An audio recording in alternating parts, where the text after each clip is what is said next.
So if there are no questions, I will just draw your attention to those red numbers in this circulated description. So the correct phase shifts are 60 degrees clockwise for one interval between branches and 180 degrees anti-clockwise. Now 60 plus 60 is 120. Those two waves are in phase here, but 120 and 120 is 240, minus 16 is 180, and that makes an antiphase behavior at the other port. So that was just a complement to the first part of the lecture, and now I would have to finish the waveguide part and start with Smith chart.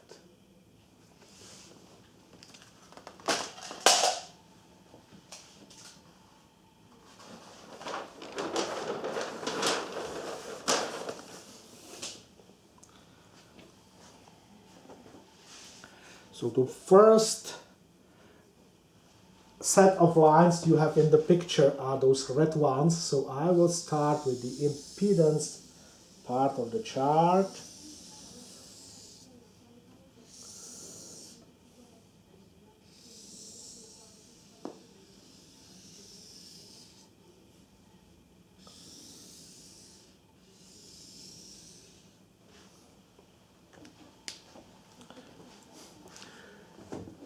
So now I will first make, let's say, an agreement. We would need something to handle different impedances, but for this part of lecture we would talk about a transmission line which has the impedance of 1 ohm. That makes the numbers on your printed charts in the red and green part corresponding to this line. It's a kind of normalized chart. For other charts you have to divide any input value by the normal impedance of the line, which we would skip today. So let us have a 1 ohm transmission line and this Smith chart on it. First, I would like to make some mind training cases. For example, what if we have a combination of a resistor, which is 1 ohm,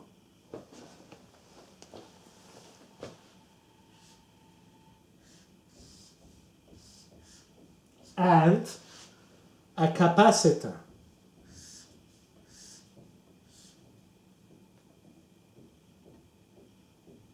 so this is shorted, that this is the input. So we have a resistor 1 ohm and a capacitor. Let's forget about the value, it's not important at the moment. So where would be this combination pictured in the Smith chart? Well, first, this is a complex impedance. Its impedance is equivalent to 1, which is the resistor, that's the real part, plus 1 over j omega c, where c is the capacity and omega is the angular frequency, 2 pi f. Now this is for any frequency. So for low frequencies we would happen to be somewhere here at the infinity of imaginary part. For any frequency the real part would be unchanged, so we would be on this unity circle. And now as the frequency would increase, the reactance of the capacitor would decrease because the frequency is in the denominator. So this circuit would, with frequency, copy the unity circle, and at very high frequency, it would come in the center, which would be 1 ohm real, and this would be a matched circuit for the line. But it would never cross to the lower part, or will it? And now I have made a mistake, which you should distinguish by now and tell. What is the mistake in my drawing?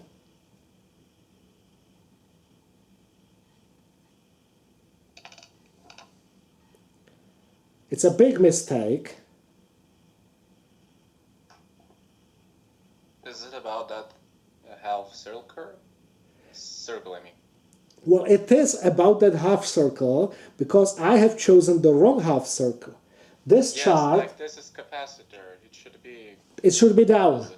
It Yes. should be down. Yes, and that's important. So please remember that anything which is upstairs in the Smith chart is inductive, and anything which is down in the Smith chart is capacitive.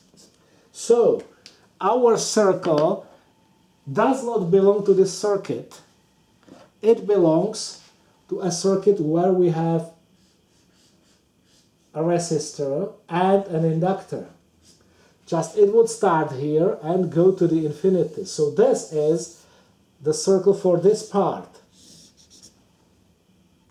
And this capacitor and resistor will cover this.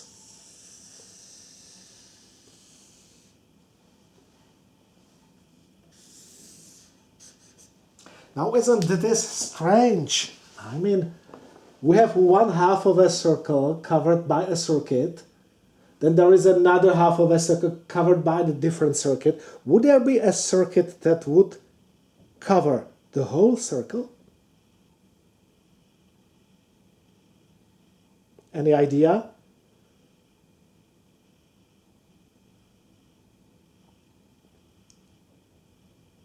Well, what if we put there a resonance circuit? So we have 1 ohm resistor and an inductor and a capacitor.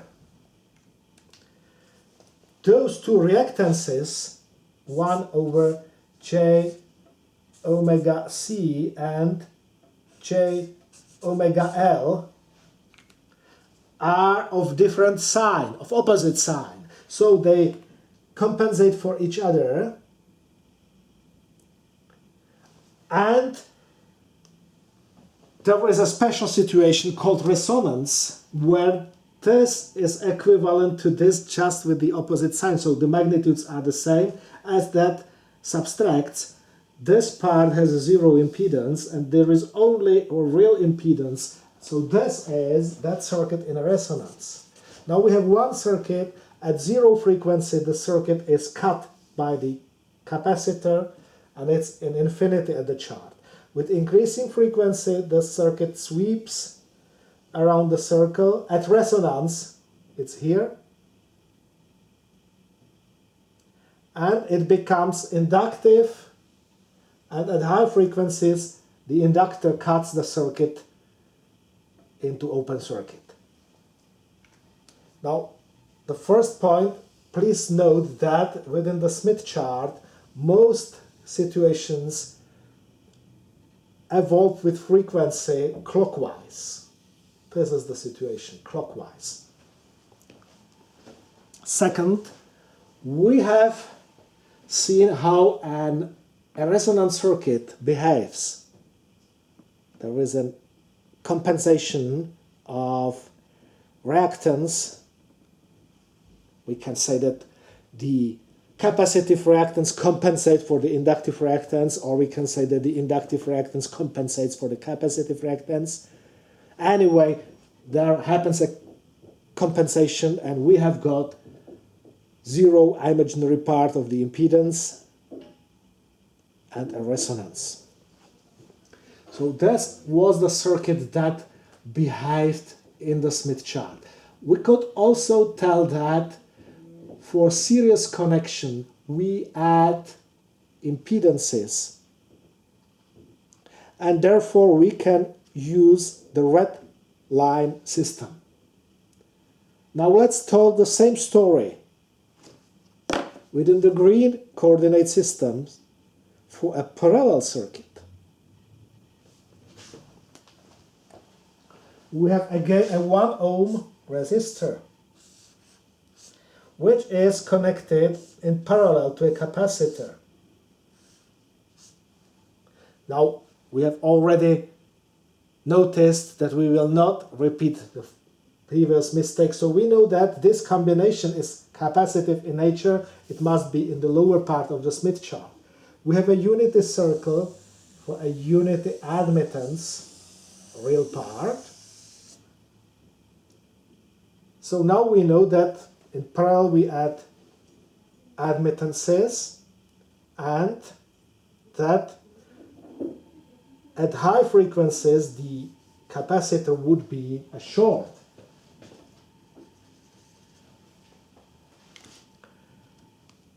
Now we will be able to again run this example as we decrease the frequency. At zero frequency we will have only the real impedance, the resistor, and increasing the frequency would get us from zero frequency to infinite frequency in this direction. What if we replace the capacitor by an inductor? Well, okay, then the inductor would be a short for zero frequency. So if we have a resonant circuit here, what we can see is something swiping from zero clockwise along the 1 ohm real part circle to infinity again.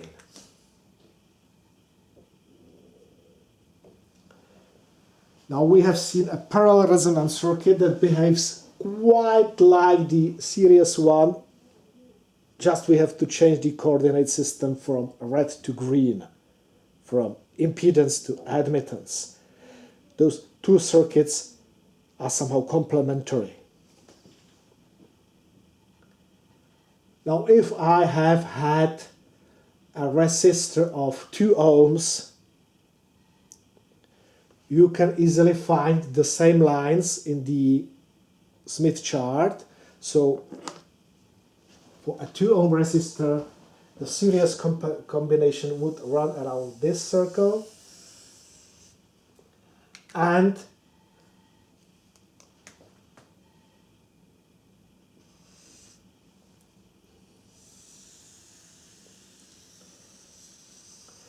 parallel resonance would run around this circle. So this was just to train our brains a little bit in what happens in a Smith chart when we have several components connected in parallel or in series and we tweak the frequency. Now there is another question that could be easily found out using a Smith chart. And I will switch to that, but please now, if you can take a thin pencil and make those lines in your Smith chart so that you understand what are you doing in the chart and watch those lines. So find this line which is for 2 ohms of real part of the impedance, and you can see that that matches at the real axis the green line which is for 1/2 of for 1/2 of Siemens of conductivity. And then we will switch to another step.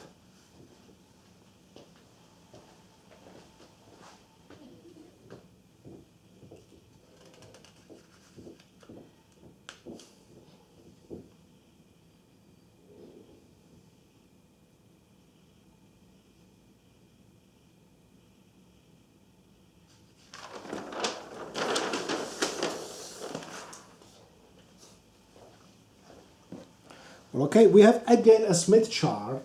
I will again draw the main contours.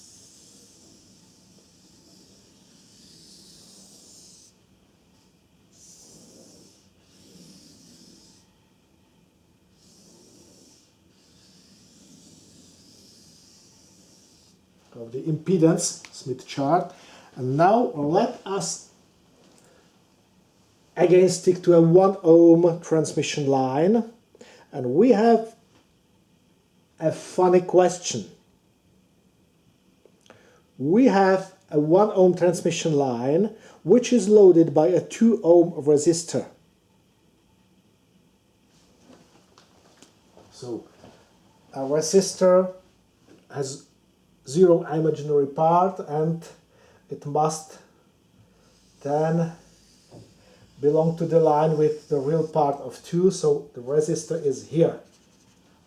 So this is the resistor at the end of the line. We have a 1 ohm line with a 2 ohm resistor. Now I have a question.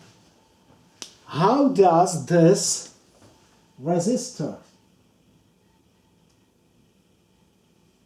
act at the input of the line, provided that this line is 1/4 of a wavelength long? So this is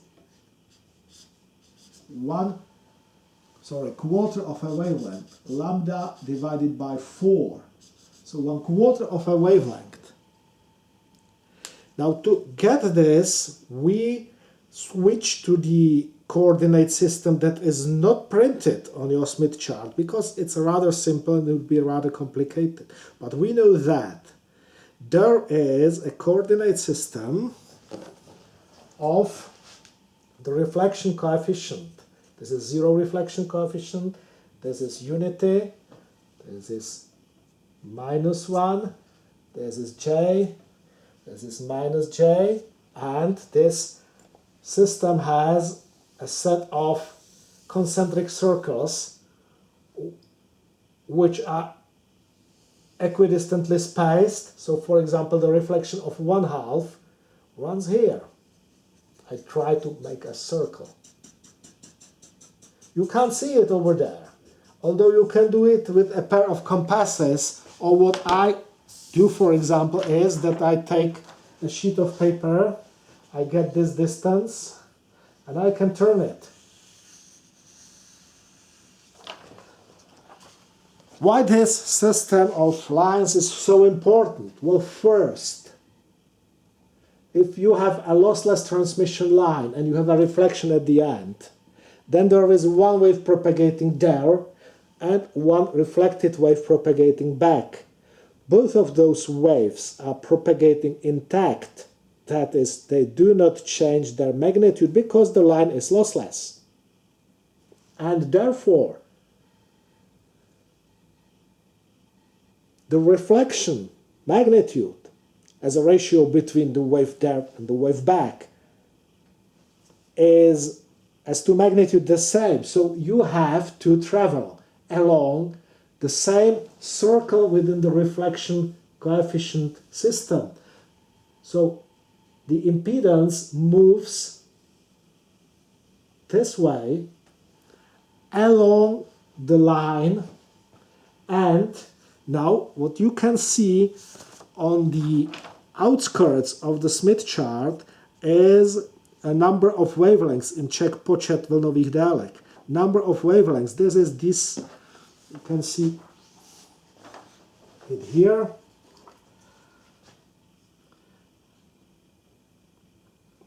The outer of the systems is here, so it looks like something like this.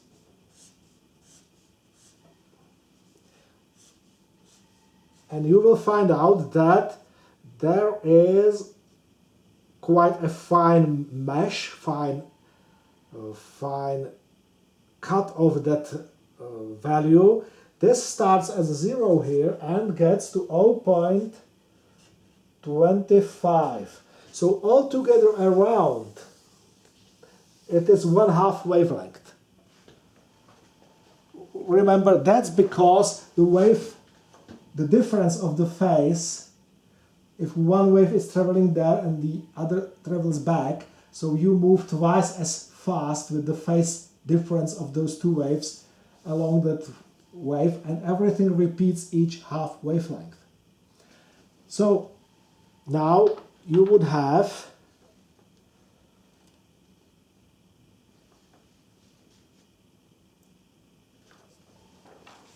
this mesh over here, and you project from the center, and you get to 0.25 lambda.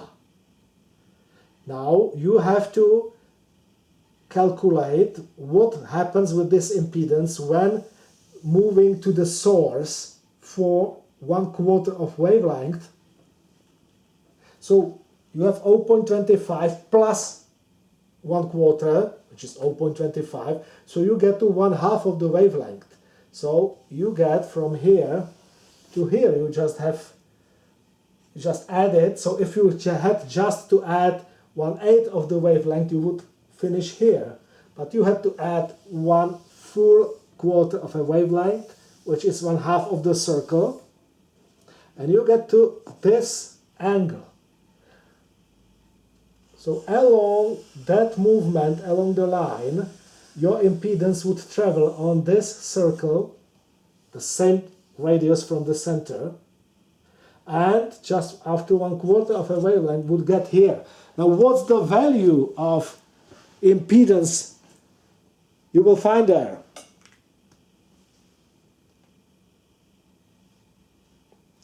This was 2 ohms. What is this value? Half. Yes, 1/2 of an ohm. So this is a strange behavior which changes any impedance to its inverse value. So if I had 55 ohms, that would be 1/55 ohms here. And if I have a complex impedance, it would again get a complex number, which is 1 divided by the original one in the complex plane. So this is called a quarter wave transformer. It transforms the impedance or admittance or reflection coefficient or whatsoever in a strange way that can be quite easily handled within the Smith chart. And just a point, if you transform anything for 1, 2 or 75 half wavelengths, you get again what you started with.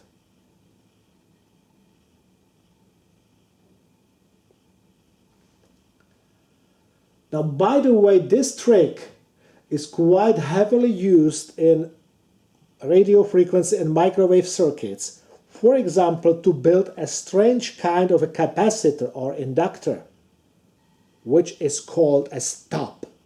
Well, what a stop is. I need to create a capacitor, for example, which at a given frequency has some impedance or admittance, and I can find it. It is, for example, this value. I would need to create minus J ohm. This is in the lower part, so it's a capacitive reactance. But for some reason, for some practical reason, I can't do it using a lumped part. I can't buy such a capacitor. For example, I'm working with a radio locator and the pulse power is 1 megawatt. It is not very easy to buy a capacitor that withstands that voltage.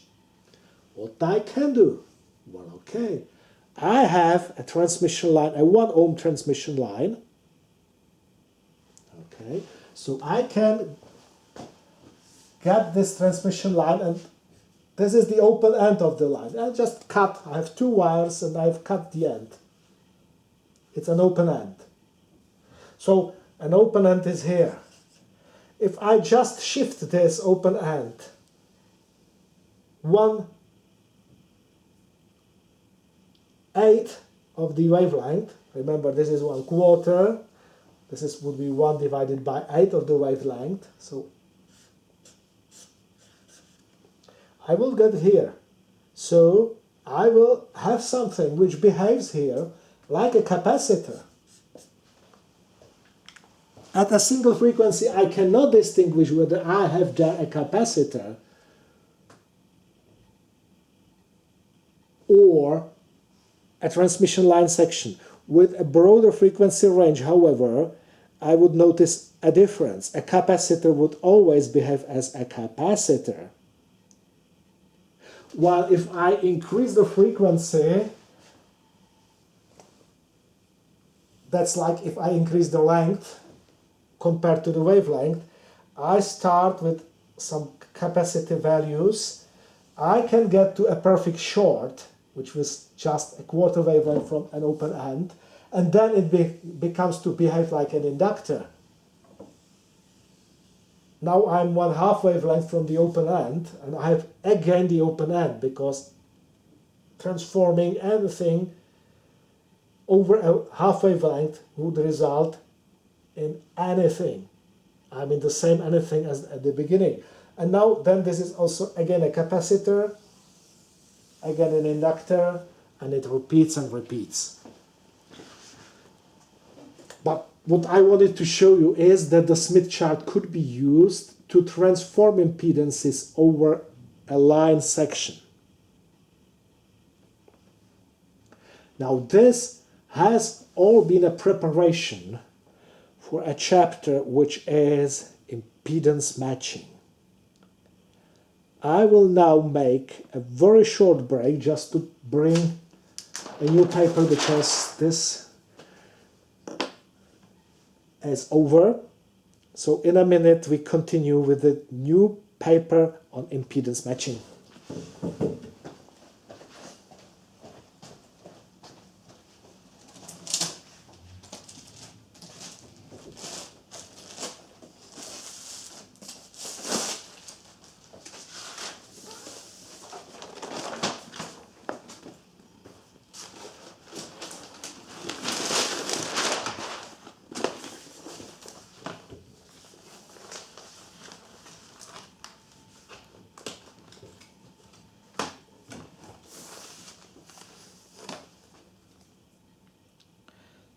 So, last time I have been talking on those horrible things that happen if you do not provide for good impedance matching. Now, I will start from a different point. What represents a good impedance matching situation? So you have a generator. The generator has some impedance, and the impedance would be denoted by Zg. And we have a load. The load has also some impedance, which is Z load. Now if we connect those two together, the best transport of energy, the maximum energy in the load or power in the load would happen if we have a special situation. That is, that the Zg, the impedance of the generator, is a complex conjugate of the load impedance. Now watch, this is a special situation. Remember, a few whiles we have been talking about resonance, at which we say, okay, we have a circuit, a resonance circuit, that has two parts, for example.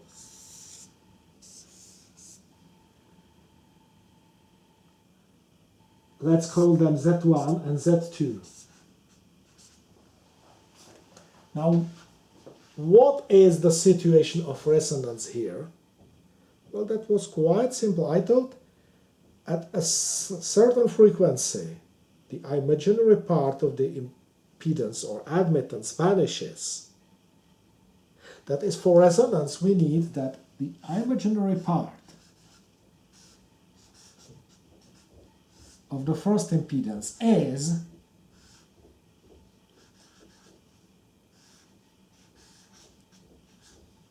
just opposite, that is minus the first imaginary part is the second imaginary part. This is called resonance. Sorry, I have to respond to the rector. Pozdravuj to. Dobré ráno.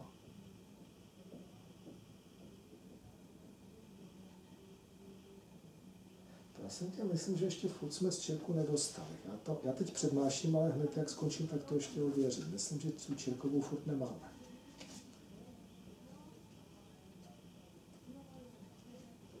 No.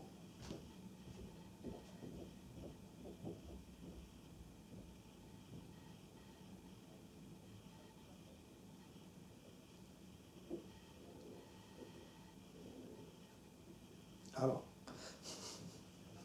Dobře, tak jo, tak já pošlu link nebo pošlu ty soubory, tak jak jsem dostal od Honzy, jo? Asi tak v 11, jo? Dobře, díky, ahoj.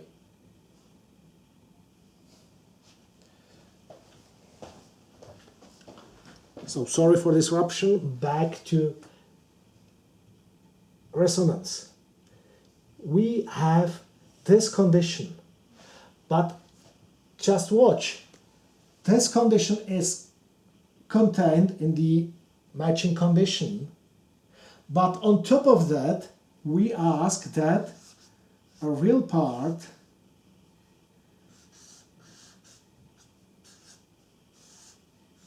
of the impedance of the generator is equivalent to the real part of the load impedance. So in fact, we learned that the condition for matched circuit is much more complex and much more strict than the condition for resonance.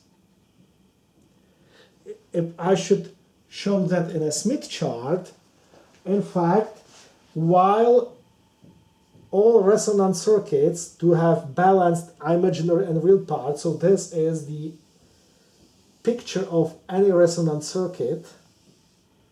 We have shown two of them just sweeping around. The matched condition requires that also the impedance of those parts is the same, and that's only this point.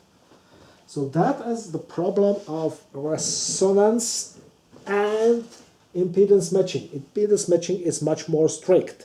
That's the first point.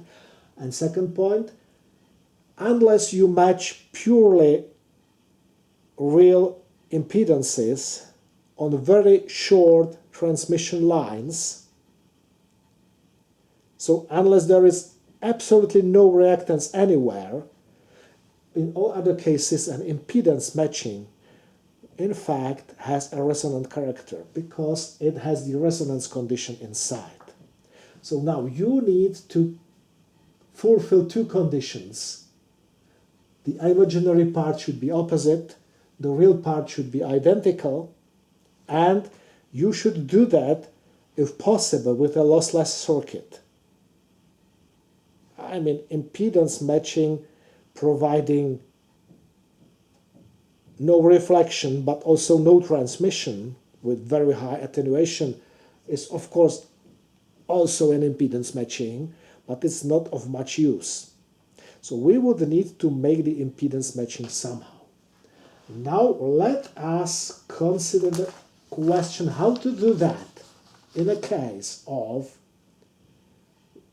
a purely resistive load. Let's say we have again a transmission line which is loaded by our example. So we have a 1 ohm transmission line and we loaded by a 2 ohm resistor. And we have a 1 ohm generator, of course, at the end. So we have a 1 ohm source and a 2 ohm load. Just quickly, what is the reflection coefficient? The reflection would be minus Z2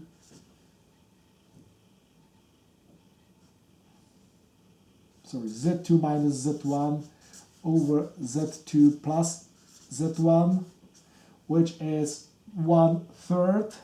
So 1/3 of the power would reflect back. Sorry, 1/3 of the voltage and 1/9 of the power would reflect back. Not a very good situation. So how to handle this?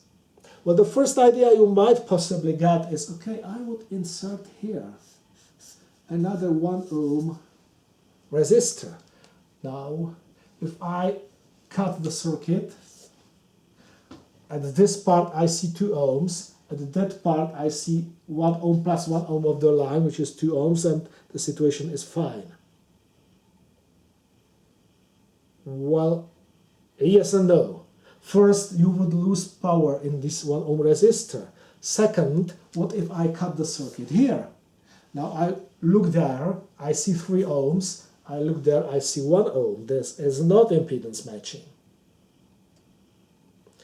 There is an important rule that you should obey with both with impedance matching and resonance. If you have a resonance circuit, it is in resonance or is not in resonance. You can't say these 2 loops of the inductor are in resonance with the rest of the circuit, but the rest of the inductor is not resonating. That's not true. It resonates or not. So if you cut a resonance circuit at any point, any plane, and look one direction and the other direction, you should see opposite imaginary parts of impedance. If you cut a circuit that is impedance matched at any intersection, you should see complex conjugate impedances there and there. So the circuit is matched.